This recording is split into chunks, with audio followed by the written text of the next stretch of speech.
ডাল তো তোমরা অনেক রকমভাবেই বানাও, বাট কখনো এইভাবে বানিও, আলাদাই খেতে লাগে।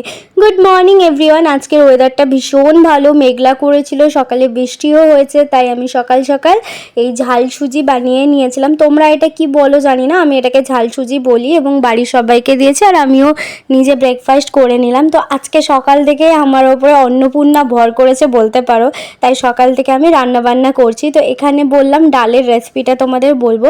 প্রথমে কাঁচা লঙ্কা, নুন, টমেটো দিয়ে ডালটা সেদ্ধ করে নেবে আর একটু চামচে করে এরমভাবে নেড়ে নেবে, তাহলে ভালো লাগে।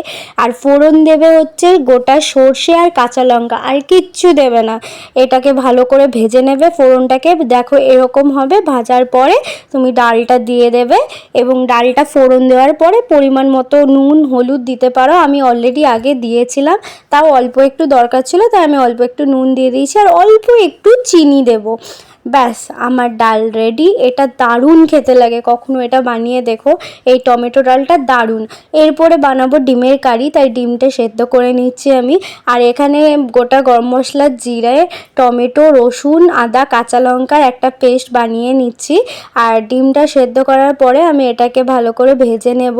ডিমটা ভাজার জন্য কড়াইতে তেল গরম করে ডিমটা দিয়ে নুন হলুদ দিয়ে ভেজে তুলে নিলাম। আর কড়াইতে যে তেলটা ছিল সেটাতে অল্প একটু চিনি দিয়েছিলাম যাতে কালারটা ভালো হয়। তারপরে যে মশলাটা বেটে রেখেছিলাম সেটা দিয়েছি, এবং এতে আমি নুন হলুদ পরিমাণ মতো দিচ্ছি। দেন মশলাটাকে আমি একটু ভালোভাবে কষিয়ে নেব। কষিয়ে নিয়ে পরিমাণ মতো জল আমি দিয়ে দিচ্ছি।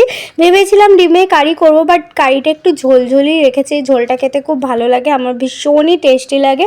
আর ওপর থেকে গরম মশলা দিয়ে ওটা নামিয়ে নিলাম। আর একটা স্পেশাল মেনু বানিয়েছি, এই রেসিপিটা তোমাদের আমি আলাদা করে একটা ভিডিও পোস্ট করব, তাই এটার নাম আমি বলছি না যে এটা আমি কি বানিয়েছি। তো এই খাবারটা ভীষণ টেস্টি লাগে, যদি কারো শরীর টরীর খারাপ হয় তো এটা খেতে পারো, দারুণ লাগে। তো আমি আমার লাঞ্চ এখন সেরে নিচ্ছি, ডাল ভাত আর ওই সিক্রেট যেই আইটেমটা বানিয়েছি সেটা দিয়ে, আর তার সাথে ডিমের কারিটাও নিয়ে নিয়েছি। তো আমি আমার লাঞ্চ কমপ্লিট করে এবার একটু রেস্ট নেব। তো তোমাদের ভিডিওটা কেমন লাগলো অতি অবশ্যই আমাকে জানিও। আর এইভাবে ডিমটা ভেঙে ভাতের সাথে নিয়ে কার কার খেতে ভালো লাগে জানিও। আর আমার ওই সিক্রেট রেসিপিটা পরের ভিডিওতে দেখো।